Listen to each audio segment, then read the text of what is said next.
मैं आज बीजेपी को चैलेंज करता हूं। 30 साल से गुजरात के अंदर तुम्हारी सरकार है, 15 साल से मध्य प्रदेश के अंदर तुम्हारी सरकार है, 10 साल से उत्तर प्रदेश के अंदर तुम्हारी सरकार है। एक राज्य के अंदर बिजली फ्री करके दिखा दो, तुम बिजली 24 घंटे करके दिखा दो। घर घर हम राशन पहुंचाना चाहते थे, इन्होंने दिल्ली में नहीं करने दी, हमने पंजाब में जाके लागू कर दिए। जबरदस्त बहुमत लेके मोदी जी आए थे, क्या जबरदस्त। उसके बाद हरियाणा जीत गए, महाराष्ट्र जीत गए। एक अश्वमेध यज्ञ का घोड़ा चला था। 2015 में ये घोड़ा दिल्ली पहुंचा तो दिल्ली के 2 करोड़ लोगों ने इसको रोक लिया। पंजाब के अंदर इस वक्त एक बहुत बड़ी क्रांति आ रही है। गांव गांव के अंदर इरिगेशन सिंचाई का पानी पहुंच गया। गांव गांव के अंदर जहां पहले पानी नहीं मिलता था, गांव गांव के अंदर सिंचाई का पानी। इतने सारे स्कूल तो छोड़ो, 10 स्कूल तुम अपने गुजरात में, मैं तो इतना घूमा गुजरात में चुनाव पर, एक स्कूल नहीं मिलता था जो इन्होंने। कुछ लोग ये भी कहते हैं जब चर्चा करते हैं लोगों के साथ, लोगों में, मैं तो ये बता रहा हूं, ये मेरी भावनाएं नहीं है, लोगों की, जनता के अंदर जो चर्चा चल रही है। कुछ लोगों का ये भी कि आम आदमी पार्टी के पीछे इसलिए पड़ रही है, दिल्ली की हार को पचा नहीं पा रहे।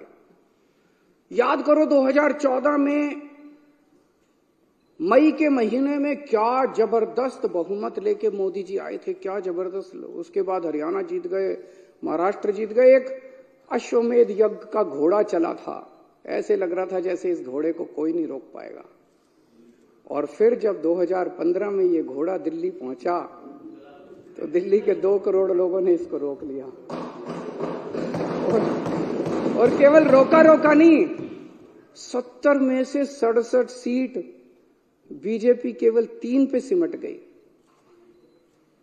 तो लोगों को क्या कहना है कि तब से इन लोगों ने ठान लिया कि इस पार्टी को तो नहीं छोड़ना, इस पार्टी को तो कुचलना है किसी भी तरह से। और फिर अक्सर देखा गया इस तरह की नई पार्टियां आती हैं, आंदोलन से निकलती हैं, बनती हैं और फिर एक ही चुनाव में खत्म हो जाती हैं। इनको पूरी उम्मीद थी कि एक चुनाव के बाद हम इतना इनको तंग करेंगे। आने के बाद इन्होंने बहुत तंग किया, हमें काम नहीं करने दिया इन लोगों ने। लेकिन 5 साल के बाद इनको उम्मीद थी चलो 2015 तो जीत गए, 2020 में इनकी सरकार नहीं बनने दें। फिर 2020 के अंदर 70 में से 62 सीट, ये 8 सीटों पे से 2019 में इतने भारी 303 सीट लेके लोकसभा के अंदर जीते, लेकिन उसके बाद दिल्ली के अंदर आके हार गए। तो इनको ये दिल्ली की हार पच नहीं रही। इन्होंने हमें रोकने के लिए क्या नहीं किया, सब कुछ किया इन्होंने हमें रोकने के लिए, कोई कसर नहीं छोड़े इन्होंने हमें रोकने के लिए। लेकिन जो हमारा असली चीज था वो ये, इन्होंने हमारे काम, सबसे बड़ी तकलीफ इनको किस बात की है कि जो काम हम लोग कर रहे हैं इनके पास उसका काट नहीं है। जो काम हम लोग कर रहे हैं ये वो काम नहीं कर सकते। हमने क्या क्या काम किए, हमने पिछले पहले हमारी दिल्ली में सरकार थी, पंजाब में सबसे बड़ा काम किया। दिल्ली में और पंजाब में दोनों जगह बिजली फ्री हो गई और बिजली 24 घंटे हो गई। मैं आज बीजेपी को चैलेंज करता हूं। 30 साल से गुजरात के अंदर तुम्हारी सरकार है, 15 साल से मध्य प्रदेश के अंदर तुम्हारी सरकार है, 10 साल से उत्तर प्रदेश के अंदर तुम्हारी सरकार है। एक राज्य के अंदर बिजली फ्री करके दिखा दो, तुम बिजली 24 घंटे करके दिखा दो। एक राज्य के अंदर इतने बड़े बड़े पावर कट लगते हैं, गुजरात के अंदर, मध्य प्रदेश, पंजाब के अंदर एक साल में 0 पावर कट हो गया। दिल्ली के अंदर 0 पावर, 24 घंटे बिजली आती है, फ्री बिजली आती है। तुमसे ना 24 घंटे बिजली आती, तुम्हारे राज्यों में ना 24 ना फ्री बिजली आती। इतनी महंगी बिजली आती है, इतने पैसे लेते हो जनता से। दिल्ली के अंदर हमने और अब पंजाब में कर रहे हैं, शानदार स्कूल बना दिए, सरकारी स्कूलों का काया पलट हो गया। पूरी दुनिया से लोग देखने के लिए आ रहे हैं। पूरी दुनिया के अंदर आज शिक्षा के लिए जाना जाता है दिल्ली को कि स्कूल बड़े अच्छे हो गए, शानदार शिक्षा, हैप्पीनेस करिकुलम। अमेरिका के राष्ट्रपति की बीवी हमारा हैप्पीनेस करिकुलम की क्लास अटेंड करके जाती है। दिल्ली ने देश का नाम पूरी दुनिया के अंदर रोशन किया है।